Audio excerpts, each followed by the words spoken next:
That was tough to get through because they're like, whatever, all those trees are coming down. Like, why are we tipping them? Like, so yeah, it's really like you'd have to come with a project, and we could definitely discuss.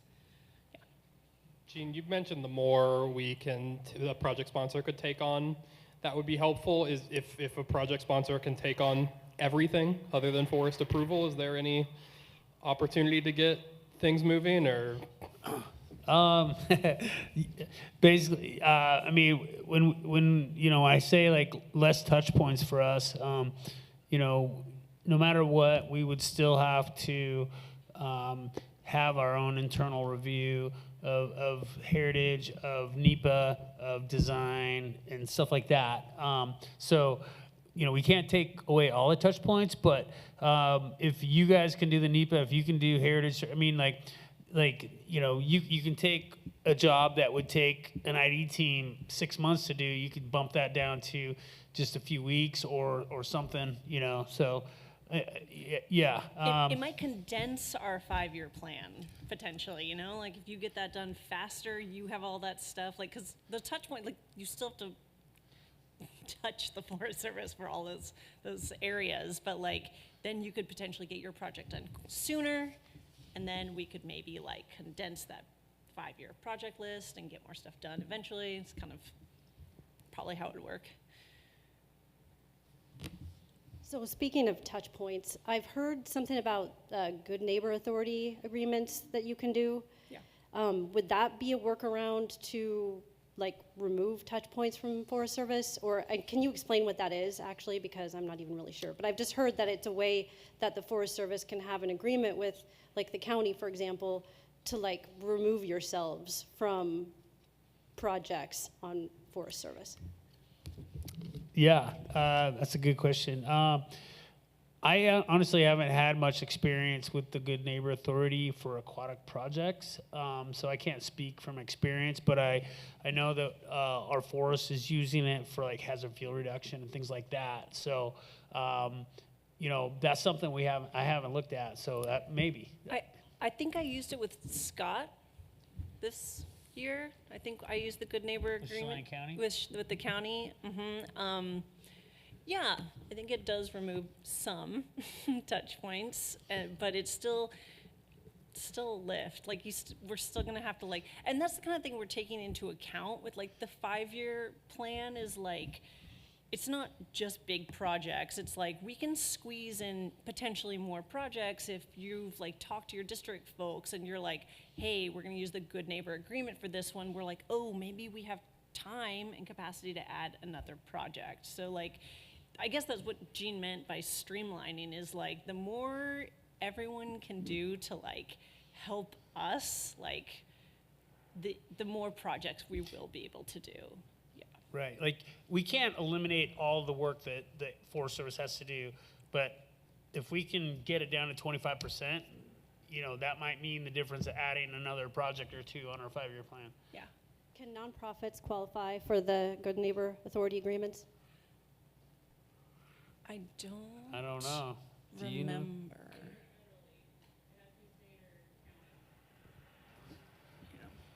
Has to be state or county agency to qualify. Okay. Yeah. Thanks. Yep. Just real quick.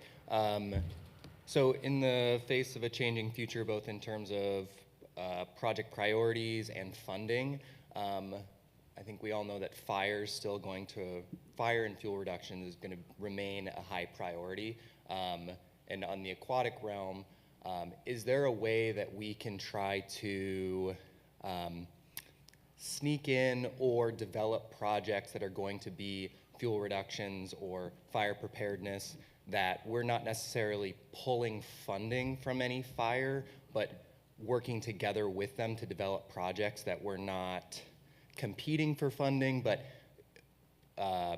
showing the fire realm that we are helping them with these aquatic projects rather than working against them by sequestering funding from them. Well, so you're talking about CWI money, right? Yeah, we're basically not getting that anymore. So it's just going to them, and so it's not even a competition anymore. Like, I'm not sure how we could even do that. Jean might be able Yeah, to. yeah. So, like Karen said, our bill funding, our CWI funding is starting to wane. Our CFLR funding is still available for the foreseeable future, which is great. It only helps the Upper Columbia, and it doesn't help the South Zone. But I mean, I think with the funding that we have had, I think we've done a pretty good job of getting funding. When these bigger pots of money are really geared towards fuel reduction, we still are able to get a pretty good chunk of that. I think we'll still continue to rank pretty high as long as we do have funding. As our budgets decline, that dollar amount will probably will shrink just because we're getting a small percentage of it. But I guess one thing that came to my mind when you were saying that is like, one of the capacity issues that we have is getting NEPA done. That's probably our biggest capacity thing. And maybe in this interim, like we have a project, the Upper Medhow, that's going to be a big fuels veg project that's going to cover a bunch of critical habitat up in the Medhow. We maybe if we stack, if we go back to stacking more projects in there, we can get the NEPA done. That's a huge part of it. Then we're just talking about construction, and that makes things a lot easier. So I'm just thinking right now, like with our current capacity issues, the more we can get NEPA covered under other activities that are priorities for a forest, that might help at least down the road a little bit for capacity. Because if we can get more shelf stock that we have projects with partners that are ready to go, our capacity issues are much better for the implementation side than they are for the planning side. But yeah, I don't know if that answered your question or not, but yeah. Any other questions?